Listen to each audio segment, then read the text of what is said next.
maalintii ugu horreysay ee dugsiga macallinku wuxuu soo bixiyey mindi jikada ah isagoo hortiisa fasalka oo dhan jooga ayuu tufaax kala jaray laba qaybood fasalkii buuqa badnaa markiiba wuu aamusay wuxuu ardayda weydiiyey inta tufaaxa ka hadhay qaar waxay yidhaahdeen nus qaar kalena waxay yidhaahdeen ma garanayno isla markiiba laba arday ayaa si caajis ah u soo galay fasalka lan wuxuu weydiiyey inay garanayaan maalinta ay tahay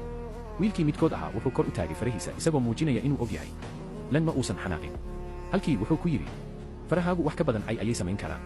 waxay kaa caawin karaan inaad u dagaalanto nolol ka wanaagsan waxayna xitaa kaa caawin karaan xisaabinta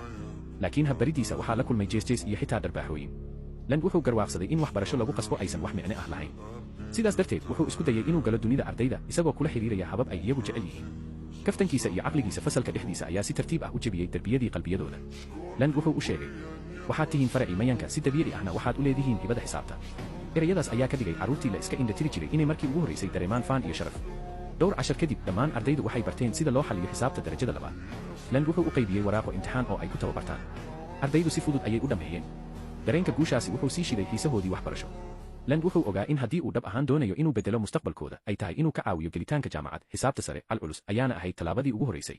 wuxuu soo jeediyey in dugsigu bixiyo koorso calculus ah balse maamuluhu wuxuu ku yidhi wuu riyoonayaa maadaama heerka gudbidda qaranku ka yaraa 2%. lan ma quusan wuxuu fasaxa xagaaga u isticmaalay inuu ardayda si bilaash ah u baro maadaama aysan jirin fasal bannaan wuxuu si qarsoodi ah wax ugu baray qolkii armaajooyinka heerkulku wuxuu gaaray ku dhowaad 100 darajo qof walbana wuu dhididayey laakiin hal qofna ma quusan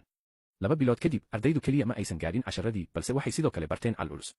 markii semesterka cusub bilowday horumar weyn ayaa muuqday lan wuxuu ka qaaday ardayda ballan ah inay imanayaan saacad hore maalin kasta isla markaana ay joogayaan saacad dheeraad ah kadib dugsiga fasaxna aysan qaadan dhammaadka toddobaadka intaa waxaa dheer land wuxuu habeenkii ka shaqayn jiray dugsi dadka waaweyn ah si uu u iibsado buugaagtii ugu dambeeyey ee ardayda laakiin daalka muddada dheer socday ayaa ugu dambayn soo riday